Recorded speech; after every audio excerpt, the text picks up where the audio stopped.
دیا، ہم کو بتا دیا، ہمارے سامنے کھلی ہوئی کتاب کی طرح ہے، اور مسلمان اس کے اوپر 1400 برس سے اگر بجا طور سے فخر کرنا چاہے تو فخر کرتا رہتا ہے۔ لیکن آج جو ہم نے روش اپنا رکھی ہے وہ یہ روش ہے کہ ہم نے یہ فیشن بنا لیا ہے کہ عیسائیوں کی گود میں اپنی مسلمان بلکہ اہل بیت کی اولاد کو ان کی گود میں دے دیا۔ تم پرورش کرو جیسے چاہو پرورش کرو، تم جیسے چاہو پرورش کرو، اس لیے کہ یہی ترقی کی علامت ہے کہ سینٹ زیویئر میں بھیجا جائے، یہ سینٹ پیٹرک میں بھیجا جائے بچوں کو، تاکہ بچے اعلیٰ تعلیم حاصل کرے، روش اہل بیت چھوڑ کر کے جو بھی تعلیم ہے وہ بس ہے، اعلیٰ تعلیم کہاں سے ہو جائے۔ سلام پڑھے محمد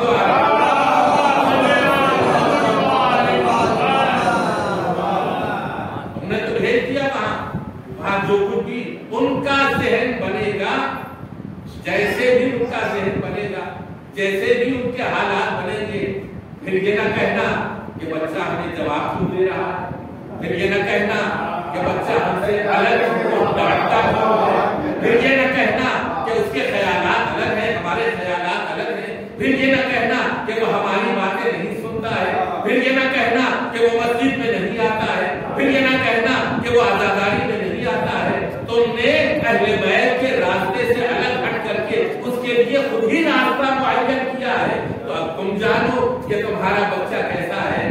تم نے تو یہاں تک اس کے حالات بگاڑ دیے ہیں کہ اس نے غسل جنابت تک نہیں آتا، وہ جوان ہونے کے باوجود چاہے لڑکا ہو یا لڑکی، نہ غسل جنابت معلوم ہے نہ صحیح غسل معلوم ہے۔ جب اس کا بدن نجس رہے گا تو اس کی روح کتنی کثیف ہوگی۔ بدن بھی نجس ہے، روح بھی کثیف ہے اور گندی ہے، تو پھر تم یا حسین اس سے کہہ پا سکتے ہو؟ یہ یہاں سے کہے گا یا علی، یہاں سے کہے گا یا حسین، دل کی گہرائی سے یا حسین نہیں کہہ سکتا، اس لیے کہ ظاہر بھی نجس ہے اور باطن بھی نجس ہے۔ سلام پڑھے محمد وعلی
ایک جسم ہے، روح ہے، اور ان دونوں کی طہارت لازمی اور ضروری ہے۔ کتنے خاندان آج 90% سے زیادہ، 90% تو میں نے بہت کم کہا، 90% سے زیادہ ہماری گودیوں میں پلنے والے بچے اسلامی تعلیمات سے بالکل غافل، اس لیے کہ ہم غافل ہیں، ہم نے خود اسلامی تعلیمات حاصل نہیں کی ہے۔ ہماری بہنیں گھروں میں اپنی بچیوں کو تعلیم تو دے رہی ہیں، اچھا کھلا رہی ہیں، اچھا پہنا رہی ہیں، وقت سے وہ یونیفارم پہنا رہی ہیں بچوں اور بچیوں کو، لیکن کبھی یہ نہیں سکھایا کہ بیٹا سلام بھی کوئی چیز ہوتی ہے، ادب بھی کوئی چیز ہوتی ہے، لحاظ بھی کوئی چیز ہوتی ہے، اور اس کے بعد پھر یہ ساری چیزیں یہاں سے وہاں تک۔ میٹرک کا امتحان دینے کے بعد بچہ جوان ہو، لڑکا ہو یا لڑکی جوان ہے، میٹرک کا امتحان دینے کے بعد اس سے پوچھئے کہ تم جب بالغ ہو گئے ہو تو تم نجس بھی ہوتے ہو، تم نجس ہونے کے باوجود طہارت کیسے کر سکتے ہو، کیسے کرتے ہو؟ نہ ماں نے سکھایا نہ باپ نے سکھایا، یہ بچہ بھی نجس ہے، اور وہ چونکہ ماں باپ نے نہیں سیکھا تھا کیونکہ ماں باپ نے نہیں سیکھا. ہمارے خاندان میں ایسی خواتین آئی کہ جن سے یہ پوچھا گیا 30-35 برس کی عمر میں یہ پوچھا گیا کہ آپ غسل کیسے کرتے ہیں؟ بھائی ہم تو ایک ہی غسل کرتے ہیں، ایک ہی غسل کرتے ہیں. خواتین کو کتنے غسل ہیں؟ خواتین کے لیے کتنے غسل ہیں؟ شادی ہو گئی تو جنابت بھی ہے، حیض ہے، نفاس ہے، استحاضہ ہے. کسی بچے کو بتایا ہے، کسی بچی کو بتایا ہے، اور ایسے ہی تربیت ہوئی، ایسے ہی پرواز چڑھے، ایسے ہی شادیاں ہوئی، ایسے ہی بیاہ ہوا. اور یہ طہارت کہاں گئی؟ جب طہارت نہیں رہے گی تو محبت ہے دل میں آئے گی. جب طہارت نہیں رہے گی تو اہل بیت کی محبت دل میں کیسے آئے گی؟ اہل بیت کی محبت کو دل میں لانے کا بہترین نسخہ یہ ہے کہ بچے کو ابتدا سے جب وہ ناسمجھ بھی ہو، جب وہ 6 سال کا 7 سال کا ہو. کیوں کہا جاتا ہے کہ لڑکی اگر 5 سال کی ہو گئی ہو تو اسے مصلے سے آشنا کرو، لڑکا اگر 7 سال کا ہو گیا ہے تو اسے مصلے سے آشنا کرو. اور پھر یہ سلسلہ آگے بڑھتا رہے. پہلے شوق کی منزل میں لے آؤ، اور اگر انکار کرے تو جب کی منزل میں لے آؤ، اور پھر اگر وہ انکار کرے تو تھوڑی دیر کے لیے ان کا کھانا اور پینا روکو تاکہ انہیں احساس ہو سکے کہ کتنی امپورٹنٹ چیز انہیں سکھائی جا رہی ہے.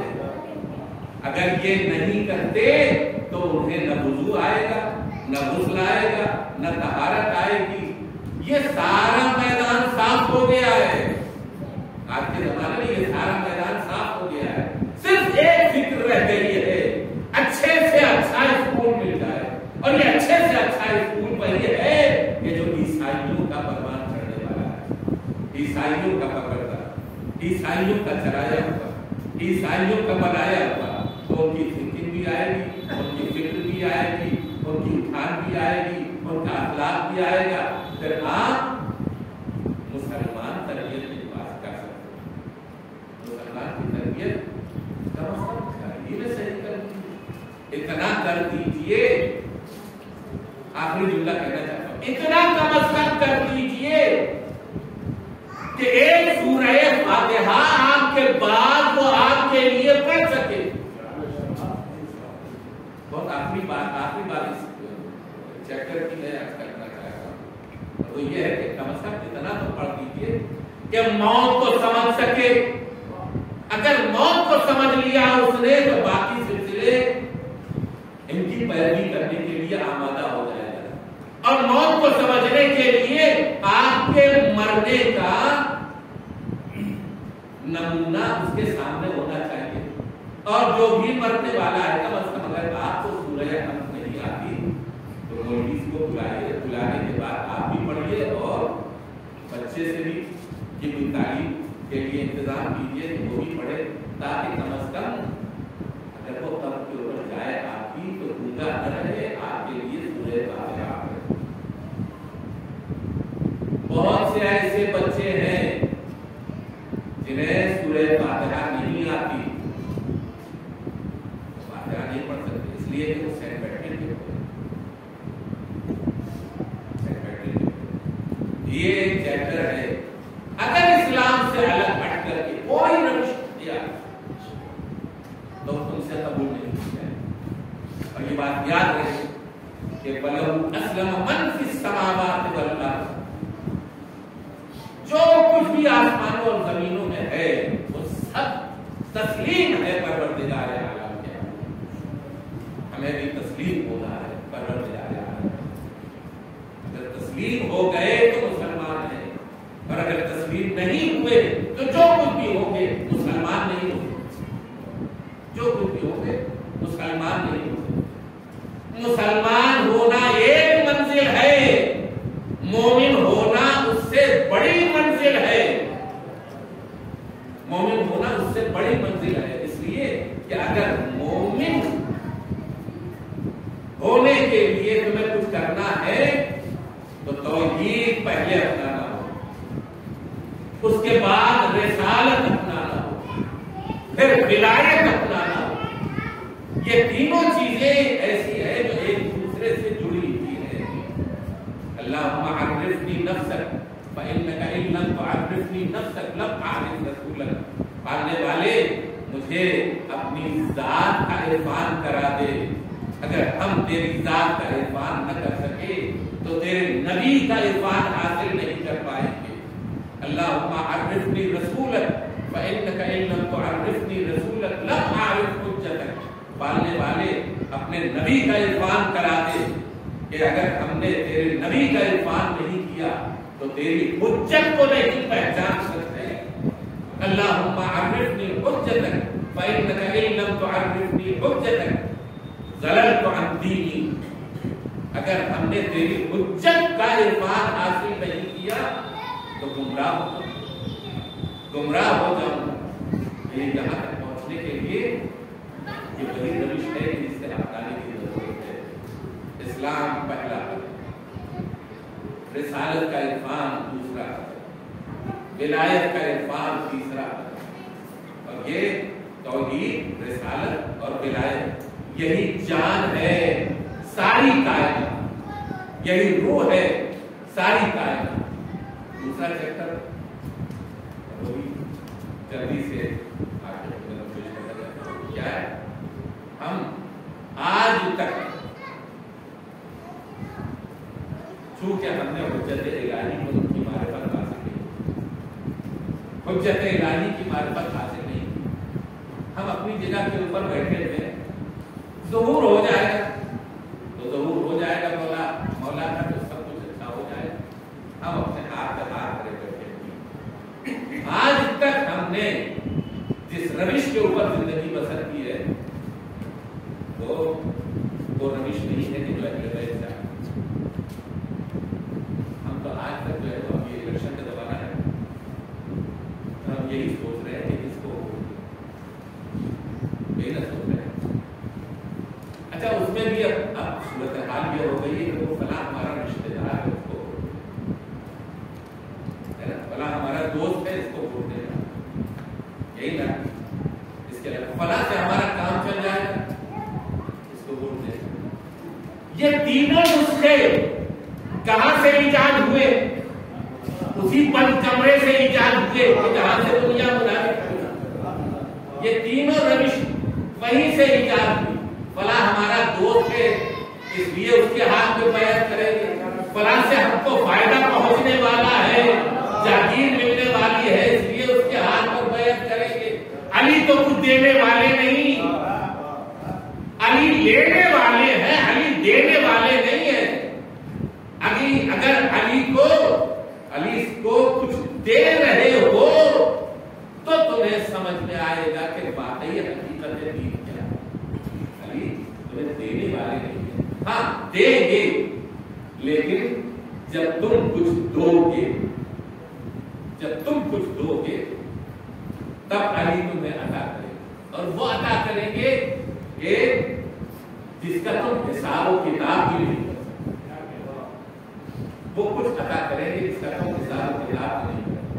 آج تک ہم نے انہی گورکھ کھنڈوں میں اپنی زندگی بسر کی ہے کہ فلاں کو ووٹ دینا، فلاں کو ووٹ دینا، فلاں کو ووٹ دینا. اچھا یہ لوگ پارٹیاں جو ہے وہ اپنے مینیفیسٹو جو ہے وہ سامنے رکھتی ہیں اپنے آپ کو جتانے کے لیے. یہ ہم یہ کام کر دیں گے، ہم یہ کام کر دیں گے، ہم یہ کام کر دیں گے، آپ کی بھلائی میں، آپ کی ویلفیئر میں یہ کام کر دیں گے، یہ کام کر دیں گے. مینیفیسٹو آیا تو ہم نے سوچنا شروع کیا کہ اس کا مینیفیسٹو اچھا ہے، اس کو جتانا چاہیے. پھر یہ بھی خیال آیا کہ اس پارٹی کو اگر نہیں جتائیں گے تو ہمارے منظوری کرے گی. یہی سب ہے، اسی کے اندر ہم کھیل رہے. لیکن اسلام نے بھی ایک مینیفیسٹو ہمیں دیا ہے. وہ ایسا مینیفیسٹو ہے کہ جسے پیغمبر اکرم صلی اللہ علیہ وسلم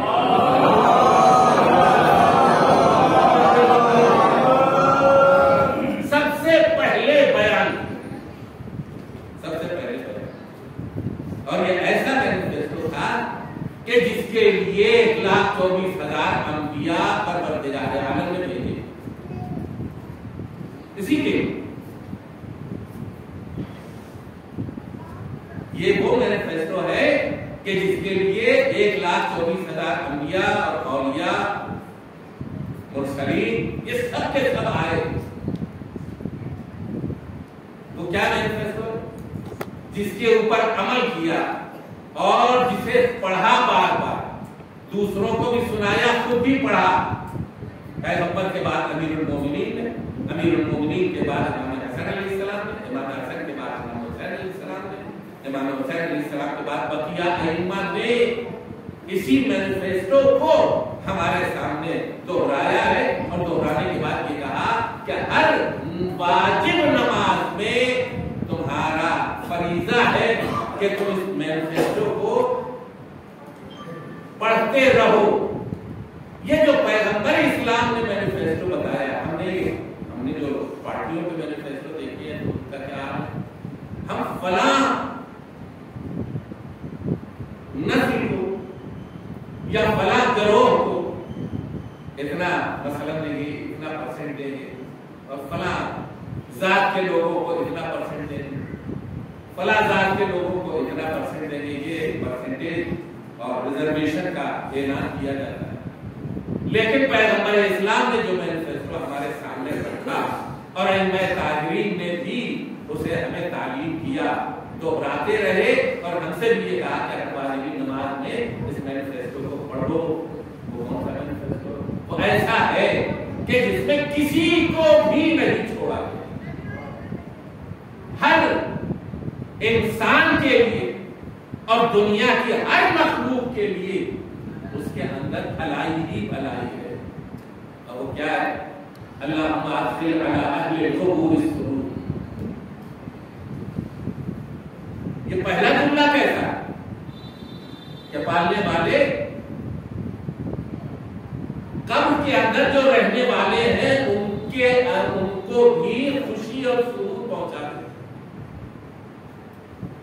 انہیں بھی خوش کر دیں. ارے بھائی قبر کے اندر جو لیٹے ہوئے ہیں انہیں خوش کرنے کے امکانات کیسے پیدا ہو؟ یہ ایک امکان ہے کہ ہم ان کو فاتحہ پڑھتے ہیں تو خوش ہوتے ہیں. لیکن جو سب سے بڑی خوشی ہو جس کے اندر اہل قبور ایک دوسرے کو مبارکباد دے، وہ کیا ہے؟ وہ کیا ہے کہ اہل قبر ایک دوسرے کو مبارکباد دے. وہ ماحول ہے کہ جس میں حضرت حجت سلام اللہ علیہ حجر اللہ فرجہ شریف ظاہر ہو جائے.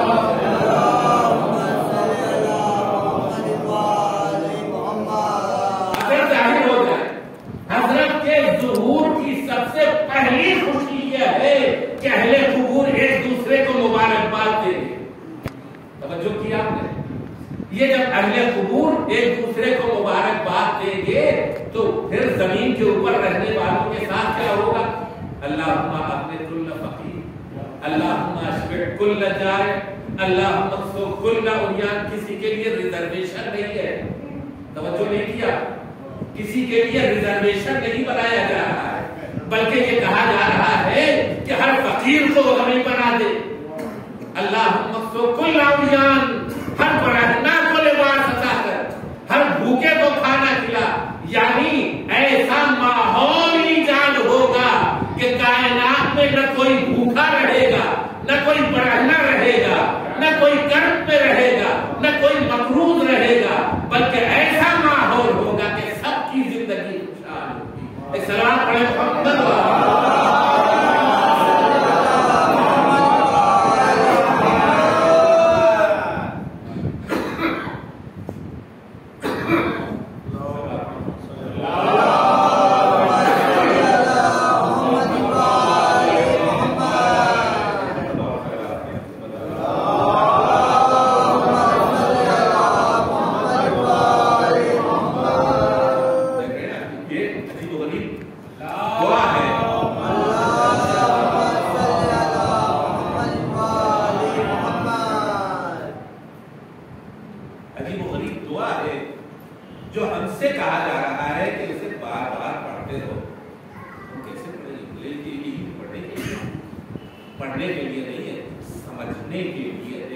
کہ کوئی ایسا زمانہ بھی آنے والا ہے کہ کوئی ایک فرد بشر نہ ضعیف ہوگا، نہ فقیر ہوگا، نہ بھوکا ہوگا، نہ برہنہ ہوگا، نہ محتاج ہوگا۔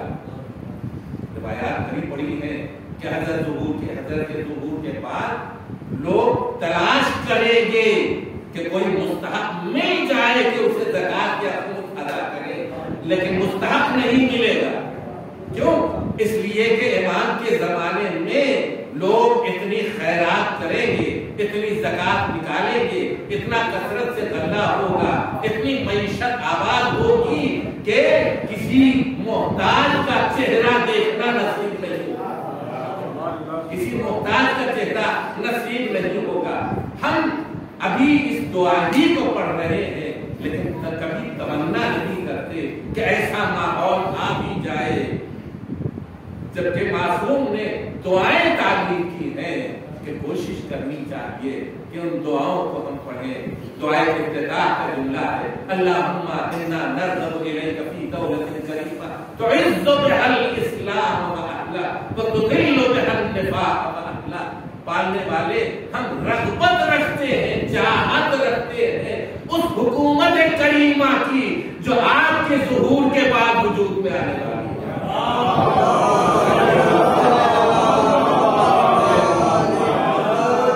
حضرت کے ظہور کے بعد وجود میں آنے والی ہے۔ اللہم انا نرغب الیک فی دولت کریمہ۔ اے کاش وہ زمانہ آئے کہ ہم وہ حکومت دیکھیں، کانگریس کی حکومت دیکھ لی، بی جے پی کی حکومت دیکھ لی، ان کی حکومت دیکھ لی، ان کی حکومت دیکھ لی، اور ساری حکومتیں دیکھ لی۔ اللہ نے دنیا بنائی تھی چوروں کے لیے، ظالموں کے لیے، غاصبوں کے لیے، لٹیروں کے لیے، بدماشوں کے لیے، کس کے لیے؟ اللہ اگر دنیا بنا رہا ہے، اللہ نے بنایا ہے، اللہ ہی سورج چمکا رہا ہے، اللہ ہی چاند چمکا رہا ہے، اللہ ہی ستارے چمکا رہا ہے، اللہ ہی ہے جو زمین کو اس نے سکتا بنایا ہے، اللہ ہی ہے کہ جس نے زمین میں یہ قوت رکھی ہے کہ اس سے میوے اگتے ہیں، دانے اگتے ہیں۔ تو یہ کن کے لیے ہے؟ بدماشوں کے لیے ہے، بدماشوں کے لیے۔ اگر قدیر میں مولا کی ولایت کو تسلیم کر لیا جاتا تو احادیث میں یہ ہے کہ آسمانوں پر اڑنے والے پرندے بھی تمہاری پیروی کرتے، آسمانوں میں اڑنے والے پرندے بھی اور سمندروں میں تیرنے والی مچھلیاں بھی تمہاری اطاعت کرتی ہوئی نظر آتی۔ یعنی کہنے کا مطلب یہ ہے کہ یہ اللہ کی بنائی ہوئی دنیا، اس پر حکومت کا حق